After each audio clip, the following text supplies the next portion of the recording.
সংসার ভাঙতে বা কাউকে বশ করতে আমরা কবিরাজ বা জাদুকরের কাছে যাই। আপনি ভাবছেন সমস্যার সমাধান করছেন, না, আপনি আসলে নিজের ঈমান বিক্রি করে কুফরি কিনছেন। যারা স্বামী স্ত্রীর মধ্যে বিচ্ছেদ ঘটানোর জন্য জাদু বা কুফরি শিক্ষা করে, কোরআনের ভাষায় তারা আসলে কি ক্রয় করছে? অপশনস: ক, দুনিয়ার সামান্য ক্ষমতা; খ, পরকালের নিঃস্বতা; গ, শয়তানের বন্ধুত্ব; ঘ, সাময়িক প্রশান্তি। আমি আল্লাহ তাআলার উপর ভরসা করে অপশন বেছে নিচ্ছি, অপশন খ, পরকালের নিঃস্বতা। পরকালের নিঃস্বতা যারা জাদু করে অথবা কবিরাজের কাছে গিয়ে বিভিন্ন ধরনের টোনা করে, যেটার মধ্যে কোরআন এবং সুন্নাহ কিছুই নাই,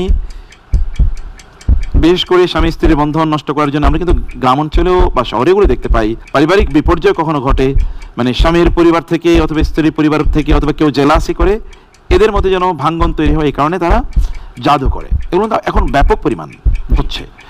আপনি বলছেন যে এই কাজটি যারা করে তারা পরকালের নিঃস্বতা, মানে পরকালে তারা নিঃস্ব হয়ে যাবে, কিছু তাদের থাকবে না, এটা তারা ক্রয় করে। কিভাবে বলছেন এই কথা? আল্লাহ তাআলা ইরশাদ করেন, ওয়ালাকাদ আলিমু লামান ইশতারাহু মা লাহু ফিল আখিরাতি মিন খালাক। নিশ্চয়ই তারা জানে, যারা এই ধরনের জাদু টোনা বা কুফরি শিক্ষা করে, যে তাদের আখিরাতে কোনো ধরনের অংশ নেই। সেটাই পরোক্ষভাবে বোঝায় যে তাদের পরকালে নিঃস্বতা থাকবে।